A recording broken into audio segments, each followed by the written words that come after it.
Good afternoon, everyone, and welcome to Stock Market Today. It's Allie Corman, Ed Carson here with a breakdown of the action in today's session, but also a look at how the week unfolded. And Ed, there's kind of a lot to unpack.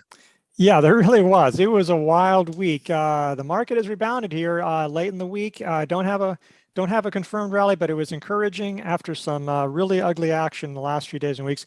Going to take a look at a few stocks that aren't ready yet. They're sort of like setting up to set up. Microsoft, Regeneron, and JB Hunt.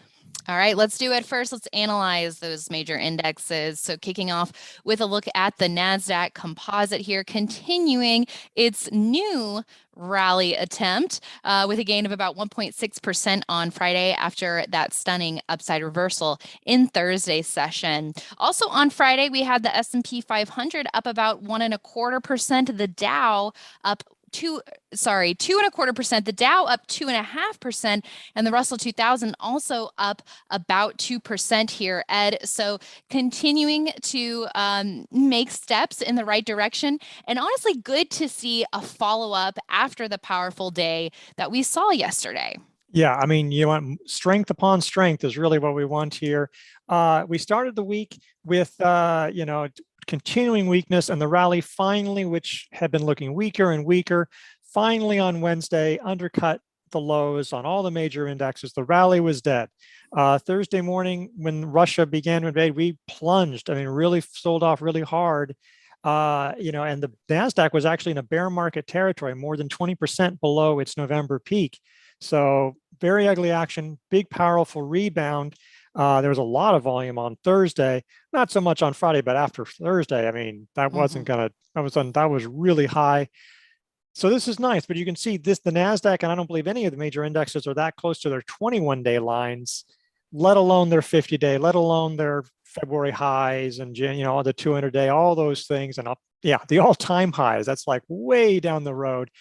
Because we've talked about a lot. The best days in bad markets tend to happen. The best days in the market tend to happen in corrections or bear markets. So 1 or 2 days is nice, but you want to see some real confirmation that we've broken that downtrend. And we don't have that yet, but it's something we want to look for next week. Right. And as always, when we do get a new rally attempt, then we start counting. And at usually day 4 is the earliest. There are some rare exceptions in past history, but on day 4 or later in a rally attempt, you could potentially get one of those follow-through days, which we did get a follow-through day back here on January 31st. That one didn't work. So this will be a second attempt at a follow-through day here, Ed.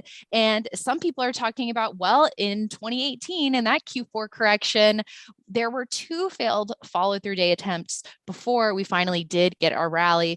Of course, we know history never repeats itself exactly, but that's just one scenario that we're keeping in mind. Yeah, they say like history doesn't repeat itself, it rhymes.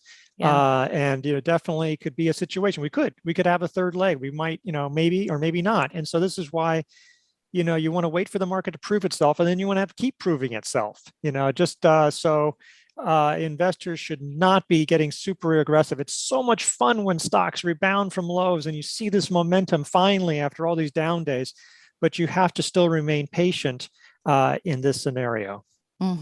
Yep. A lot of hurdles that we still face, but something else that we also like to talk about in addition to the technical action for the major indexes, which we'll take a quick look at the S&P, Dow, and Russell here soon, but underneath the surface, that was one of the things that we were noticing was lacking in that a late January follow-through day was the lack of setups. It seems like we're seeing more setups starting to form here, Ed. I mean, it's just more time. So stocks that have relative strength can now have real bases. I mean, to be honest, before, especially since a lot of them hadn't peaked until early January, to have that straight down and then to come right there, that would just be unusual. So there weren't really many good setups.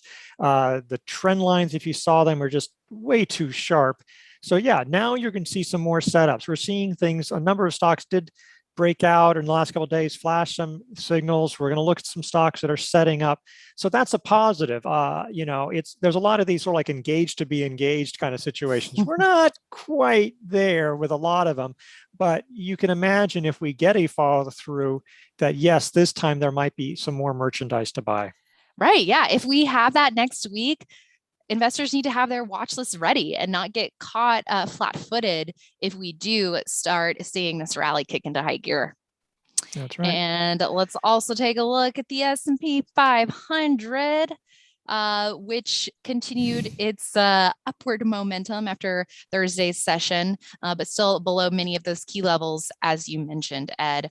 And taking a look at the Dow, so blue chips here, a nice gain today, back above that 34,000 level.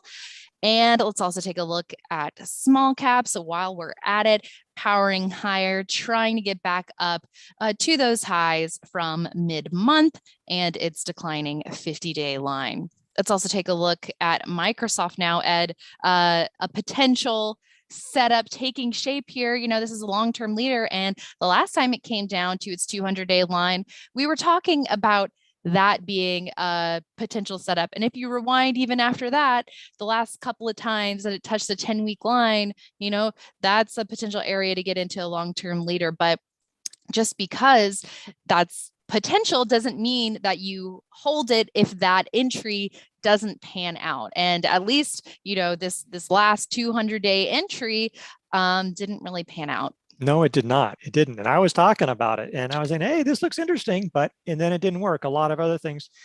And so, you know, we can talk about buying a long-term leader. If you buy a new position, you hold it. If, you know, you don't, you know, if you take that loss, you've got to get out of it. It's when you have a long-term gain that you can start thinking about holding through corrections, maybe. Exactly. You know, this one's not in position yet. It's getting closer.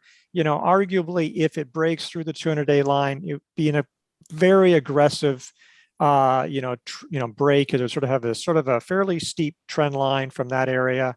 You know, you could also wait. While this has an official buy point, you know, if it of 349.77, it's not really showing up. I actually think that might technically be a double bottom. I'm not sure if I've done the math right, but maybe it would be there. But there's certainly, so if nothing else, that area, which sort of coincides with the 50-day 10-week line, would be another way to get into it. And again, we're just looking at things that maybe, you know, if the market strengthens, that these things will then, you know, show up and, you know, be flashing buy signals then.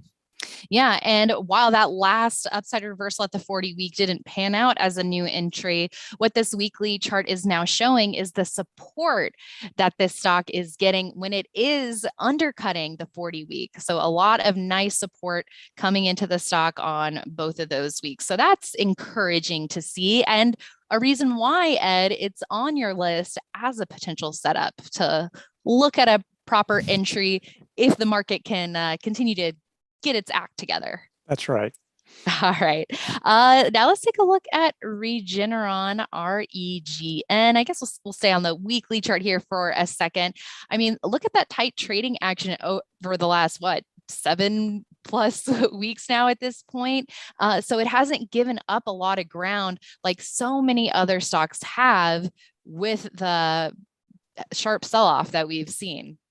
I mean, you can make a really good case for this and a really bad case for this because it's like this one, because yes, really tight action. It's not that deep of a base. Its earnings growth lately has been tremendous.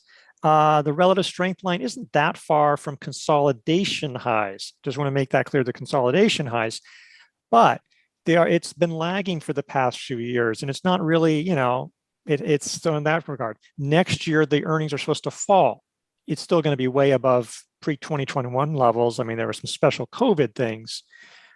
So, I mean, it's still going to be above that. And so, you know, bounce back. But I mean, so you can make an argument either way. But, you know, it's not that far away from a traditional buy point. And on a daily, you could argue that, you know, if it gets above maybe the mid-February highs or maybe even a trend line, if you want to get aggressive again, you know, just something to watch here. It's got a low PE, which might do well in a market that is still going to have a rising interest rate environment as the Fed starts raising rates. Right, because that's yet another factor that has to be layered into the calculus at this point. It's not enough just to see an okay setup.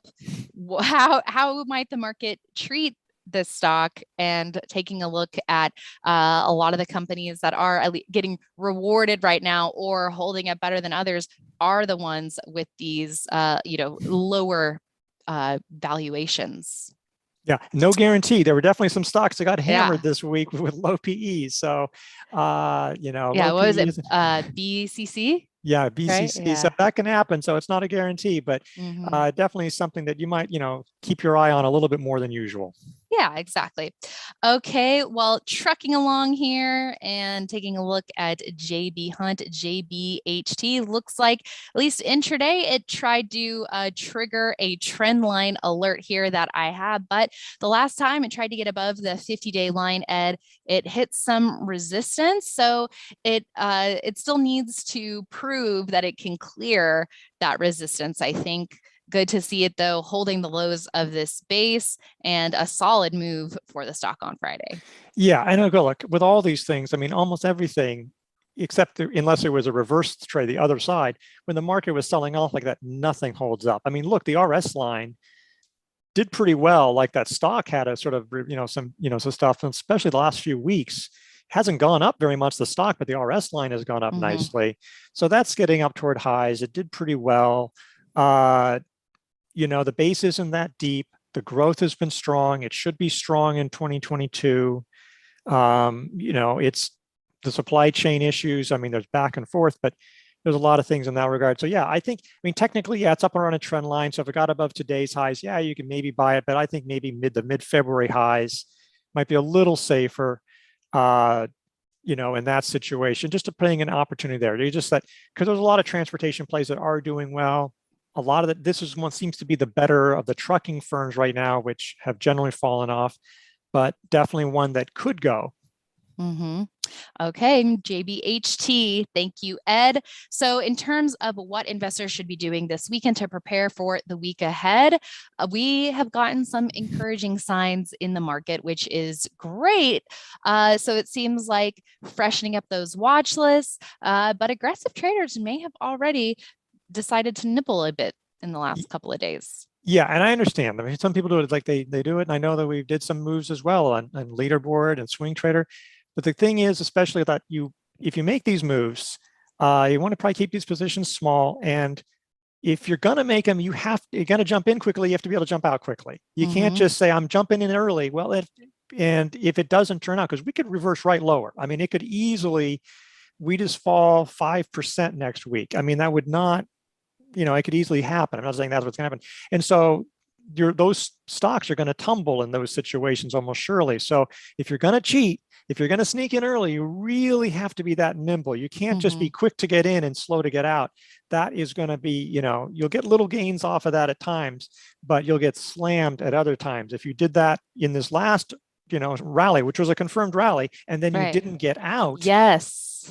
There was some really, especially because a lot of those positions were near the high of that peak, it wasn't right at the bottom. So, you just have to make those moves. There's nothing wrong with just waiting, or at least all entirely until we get a confirmed, rally. And even then you would probably want to incrementally move in, not rush in. Yeah, Ed, I was going to ask you about that. What about investors who, even though we were kind of sounding the alarm bells, the warnings, hey, yes, we got to follow through day, but caveat, asterisk, and it ended up not working out. And they then sold at the lows of Thursday. And now they're like, well, I should have held. So I guess that means the next time I'm in this situation, that just means I should hold. Yeah, that Not is sell. not, yeah, because you could have done that in 2018 and then that second leg, and then we had it. Then it's like you finally have no choice. There's margin calls, or you're just emotionally, because there were some really big losses, and it's like, oh yeah, I can hold it this time. Oh, okay. And then, so I mean, and some stocks won't recover. I mean, I was like, or we had a bear market of 2000 to 2002. That was just horrendous. So a lot of stocks never came back. You have to take those, cut those losses. If the market comes back, you'll find something else. You'll get back in. I mean, you have to survive, yes, these bad times in order to take advantage of the good ones. Yeah, exactly. And something that I talked to David Ryan about today is be willing to make make mistakes and admit that you're wrong, and that's going to pay off so much more. It's not about having 1,000 batting average. It's about when you are wrong, making sure it's a small mistake and not a big one. That's right. So, all right, Ed, thank you so much. And thanks everyone for tuning in. We hope you have a great weekend and you're able to brush up your watch list. We'll have to see what next week brings, but we'll be flexible either which way.